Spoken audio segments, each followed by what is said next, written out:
Welcome everybody to Bempton Cliffs here on the Yorkshire coast.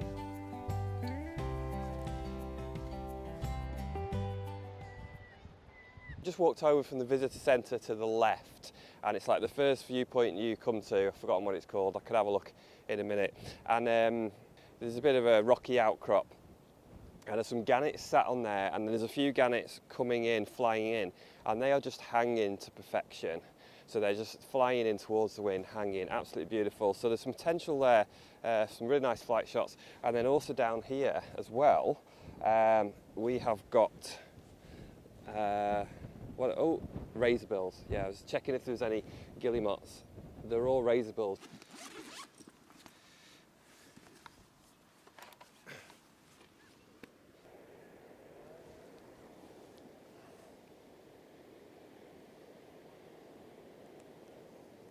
The gannets here are just hanging absolutely amazing. It's just absolutely perfect. So they're kind of circling around south and then often turning around, flying towards the north, flying more into the wind, and they'll kind of slow down. And just some of the hanging they're doing is just about perfect.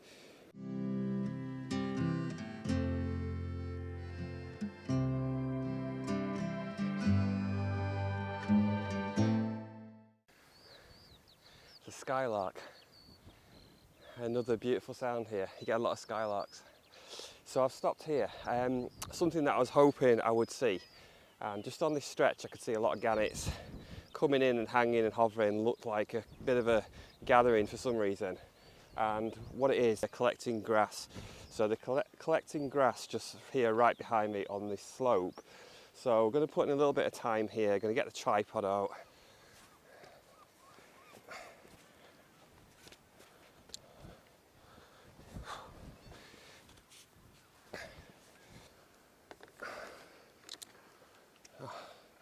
Too high, way too high.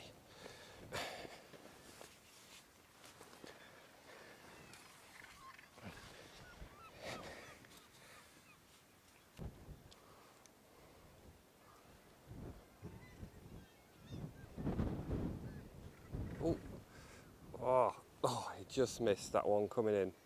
Come on.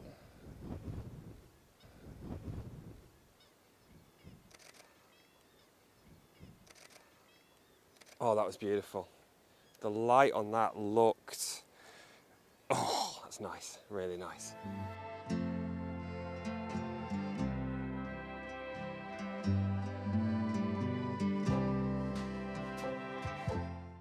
This is so good here. It's probably better than it was back there for flight shots. They're flying around, they're coming towards me, into the wind. Not just gannets, but also some guillemots, and a fulmar just came past as well. But also there's more light here for some reason.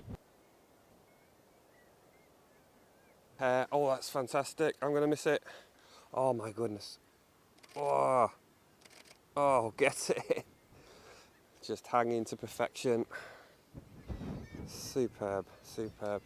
So if you're wondering about camera settings, I've just took some shots there. I am on 1250th of a second f7.1 at ISO 800. I'm using fully manual exposure because the light is very consistent. It's just changing slightly. It's not going to change much, you know, probably for the next hour or so. So it's much easier to control things manually and get the exposure exactly as I want it. And 7.1 is just going to give me a little bit more depth of field throughout the bird's wings, because they are big birds. So the bigger the bird generally, like probably the more depth of field you need if you want to get the wings in focus. And then ISO 800 is a really nice, you know, fairly low ISO for this camera.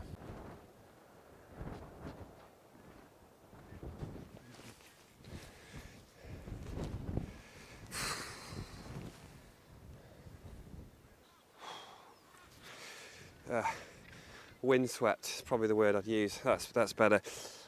Do bear in mind if you come here just to dress appropriately. Like whatever the forecast says, just assume it's going to be cold and windy, because it almost always is here.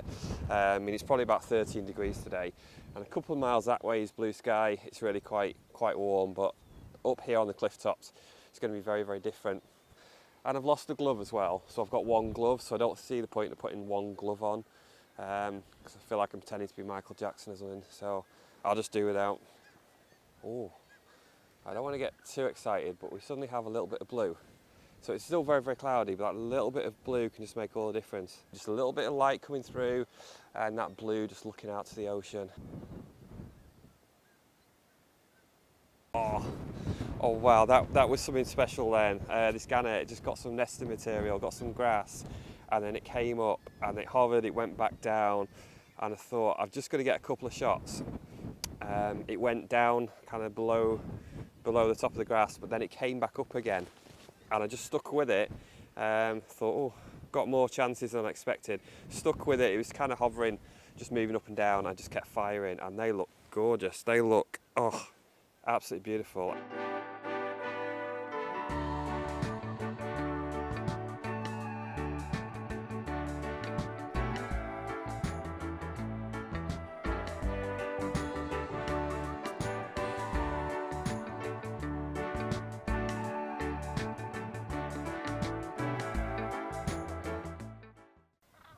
Wow.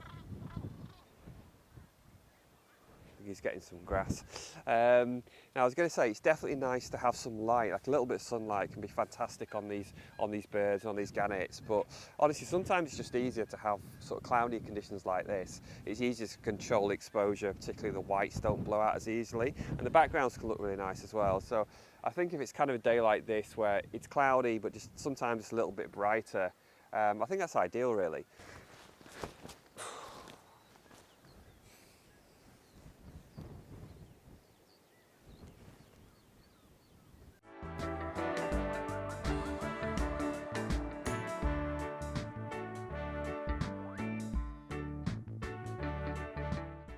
The wind is really important at this location. You've probably heard advice for birds in flight to photograph with the wind behind you, and that is generally the best thing to do. But at this location, it's a little bit different. So if I get wind here coming from the west towards the sea, what tends to happen is it kind of pushes the birds down. So if birds are flying towards the cliff face, that wind kind of rushes over the top and it pushes them down. They're generally not as high and you don't get the best opportunities. Now, if you get a wind that's coming off the sea from an easterly direction, then you get some really good updrafts from the cliff face. So that wind will blow into the cliff and then deflect upwards, and you'll find that the birds often ride those updrafts and they'll kind of hover and hang. So generally speaking, you'll get the best opportunities for flight shots here if you can come on a day where the wind is largely coming from the east. Yeah, this is quite hard work today. It's just one of those days, and I've got to remember that I don't have the microphone on me anymore. The fluffy little thing just blew off, completely blew off, so it's useless, so it's now vanished. Wow. Yeah, so I just got the normal microphone on top of the cameras. So this is the realities of wildlife photography and being a wildlife vlogger. And probably why my left rotator cuff is completely knackered.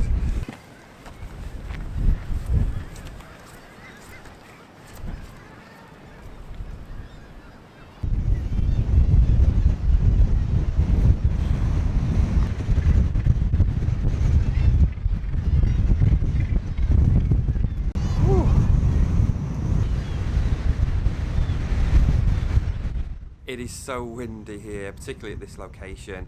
I can actually see the lens being buffeted around due to the lens hood, which is very, very large, so it is going to catch the wind. That's going to cause more vibration. So what I'm going to do is actually take the lens hood off.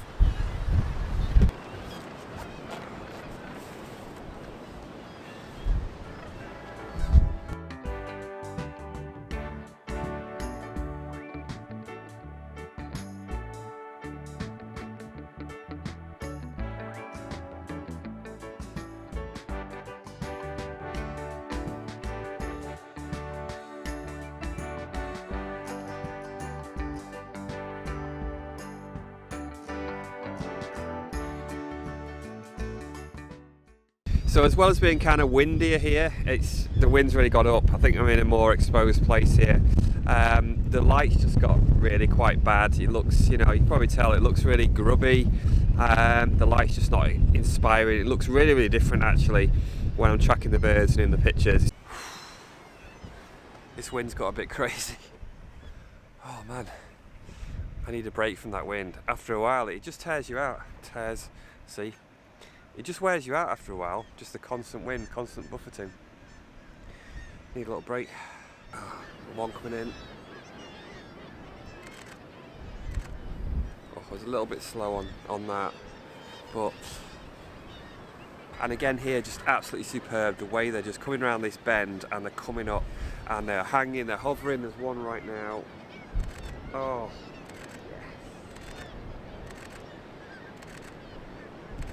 Absolutely superb. He's still there. Oh, I made a bit of a mistake there. You should never think it's over when there's a bird, you know, never think it's over until that bird's completely gone. Keep shooting, keep shooting. You might have noticed there that I was kind of just taking a few shots. You don't have to go like machine gun. I just prefer to take a few shots at a time for this kind of thing. The light looks a little better, doesn't it? Yeah, it's not quite as bad. The wind seems to have dropped a little bit, and this has just been so good. I've just been enjoying this. There's two now, it's crazy. You kind of forget the discomfort and the cold and all those things. This is probably the best I've ever seen it for this kind of photography. It's just incredible. They are hanging so perfectly and so frequently. I'm just getting loads and loads of opportunities and just taking loads and loads of shots. And I think when you've got some good shots, you should just try and look at things a bit more deeply, which is what I'm trying to do now. And I'm just trying to think of poses, because obviously poses are going to make the picture more interesting. And so what I'm looking for is, as the bird comes in, if it looks like it's going to change direction or suddenly change in height, then I'm just trying to get that sudden change in movement to hopefully get a more interesting pose. So I've noticed sometimes like the wings kind of curve a bit sometimes when they drop or they change direction, and that's really, really nice.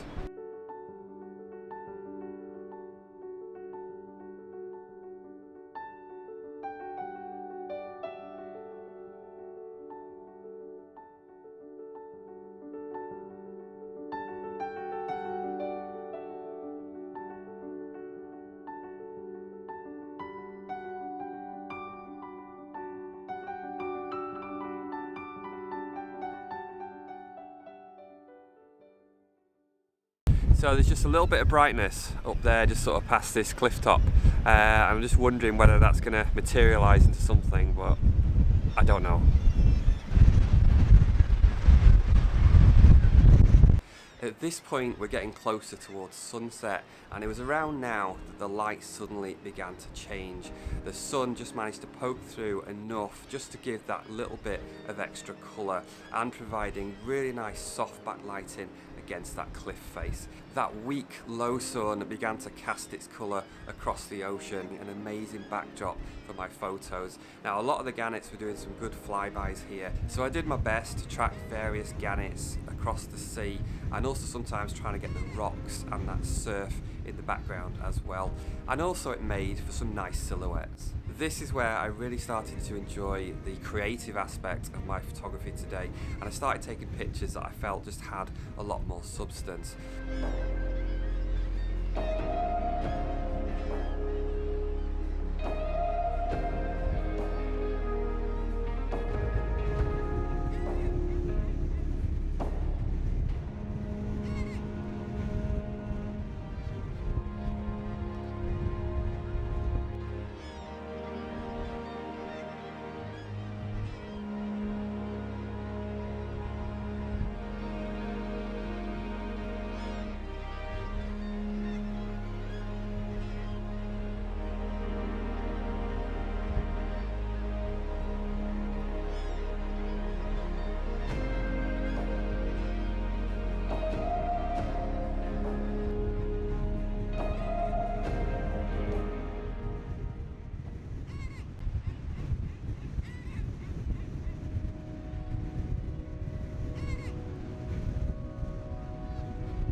One of the birds that I particularly enjoyed photographing was this one individual herring gull, which seemed to be kind of riding the current in this little cove, this little inlet, providing some fantastic mid-air poses and soft backlighting.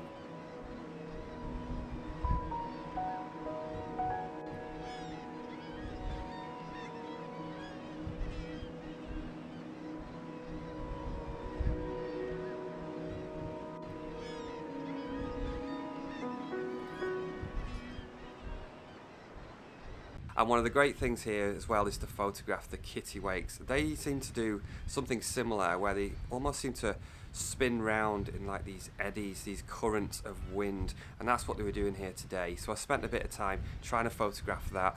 This is incredibly difficult to do. My shutter speed is usually over 2,000th of a second, but when you do get those shots, when you do get it right, the poses you can get in mid-air can be absolutely fantastic.